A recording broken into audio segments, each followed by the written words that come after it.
DP office बनी और आज हमारे साथ न्यू कामर है, इन्होंने पार्टी को ज्वाइन किया है, डीपीएपी का दामन थामा है। क्या नाम है आपका? सर मेरा नाम छज्जू सिंह है। क्या सोच के आपने पार्टी को ज्वाइन किया और रात के समय यहाँ पहुंचे हैं? सर जिस तरह का माहौल अभी चल रहा है मास्टर गौरीशंकर जी का बनी और लोही मल्हार में, तो उस नज़रिए से मैंने भी सोचा कि यही आने वाले हमारे एमएलए होंगे। और साथ में मैं ये भी कहना चाहूँगा कि मैं 2014 का एमए बीएड हूँ और आज तक ये मैं वो उसका नतीजा भुगत रहा हूँ कि आज 2024 जा रहा है, ना मुझे टीचर की नौकरी मिल पाई। तो इनके जो मैनिफेस्टो है उसमें सबसे पहले इन्होंने ये कहा कि हम एम्प्लॉयमेंट जो हमारे बेरोज़गार युवा हैं उनके बारे में हम बात करेंगे। तो मुझे वही चीज़ जो है वो अच्छी लगी, उसी नज़रिए से मैं जो है वो इस पार्टी में जाऊँगा। पहले किस पार्टी से थे आप? सर मैं पहले ऐसे कांग्रेस से ज्वाइन हुआ था, तो उसके बाद मैंने ये सोचा कि मास्टर साहब की जो मैनिफेस्टो थे उसमें उन्होंने ये साफ तौर पर दर्शाया था कि मैं अनएम्प्लॉयड यूथ जो टीचर के नाम की कोई बात ही नहीं करता है। एमए बीएड 2014 से लेके आज तक हम किसी भी जॉब में किसी भी शायद हमने तो अप्लाई किया, 4th क्लास में हमने अप्लाई किया, 4th क्लास में हम अप्लाई नहीं कर सकते थे, लेकिन बाकी पोस्टों में लाख 2 लाख फॉर्म लगता था, लेकिन पोस्टें 1000 की 2000 पोस्टें होती थी। तो उसमें हम तो नालायकी साबित होते थे।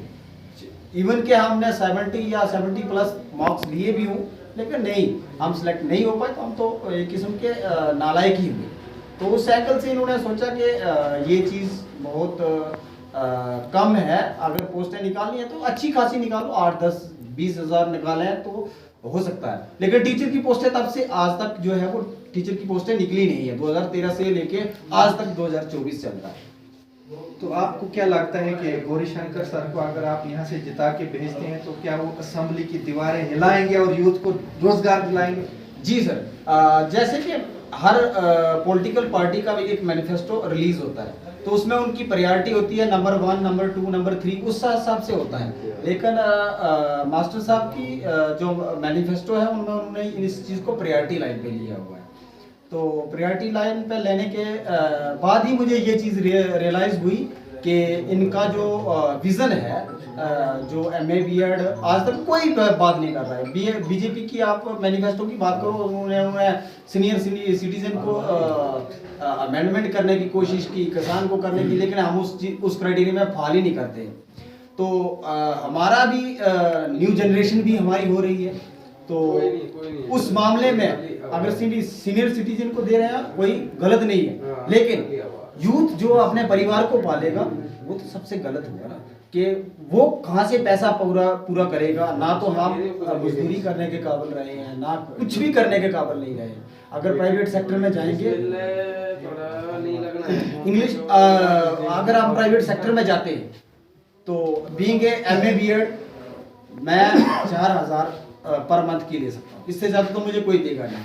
तो मेरा इसी विज़न से कि इन्होंने बोला है कि हम जो है वो जो भी एमए बीएड है, टीचर की वैकेंसीज हैं, हर सेक्टर में वैकेंसी बहुत ज़्यादा है, रिटायरमेंट हो रही है, लेकिन कोई भी वहाँ पे एम्प्लॉयमेंट जनरेट नहीं है। ये तो सही है कि पिछले 10 सालों से जम्मू कश्मीर के अंदर बेरोजगारी छाई है, पीक पे पहुंचा दिया अनएम्प्लॉयमेंट, और रिक्रूटमेंट स्कैम्स हुए हैं, करप्शन भ्रष्टाचार यहाँ पे हुआ है।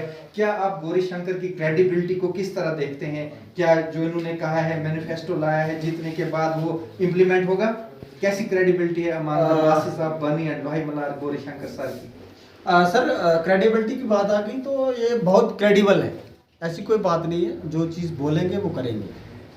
अगर कोई चीज़ पहले नंबर पे है तो इवन पहले पे नहीं होगी, दूसरे तीसरे पे होगी। इसका कहने का मतलब यही हुआ कि अगर पहले साल में नहीं होती तो दूसरे साल में जरूर हो। ये मेरा विश्वास है कि इनके जो चीज़ कहते हैं वो करते हैं। हमारे साथ है संजय साहब, जो स्पोक्स पर्सन है और एक प्रोएक्टिव वर्कर हैं डीपीएपी के बनी और लोही मल्हार से। किस तरह वेलकम करते हैं युवा ने और रात को आकर यहाँ ज्वाइन किया है?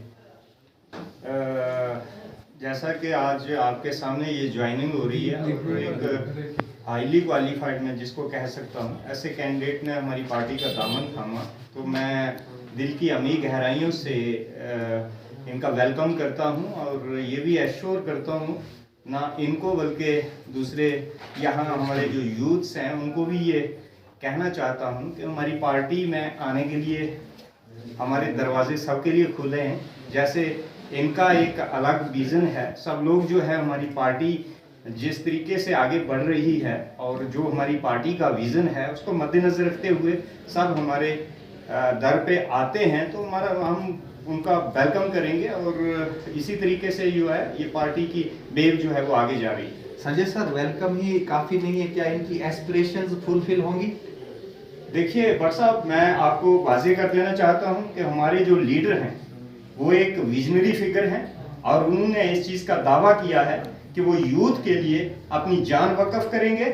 और मैं दावे के साथ कह सकता हूं कि गौरी शंकर जी एक ऐसे शख्स हैं जिन्होंने प्रैक्टिकली काम किया है और ज़मीनी सतह के लोगों के साथ वो दिल से जुड़े हुए हैं। और मुझे पूरी उम्मीद है कि गौरी शंकर सर जो हैं वो यूथ्स के लिए एक आइकॉनिक फिगर की हैसियत रखेंगे और यूथ को डेफिनेटली वो अच्छे से उस बुलंदी तक ले जाएंगे। यहाँ यूथ जो है वो अपनी उम्मीदें रखे हुए।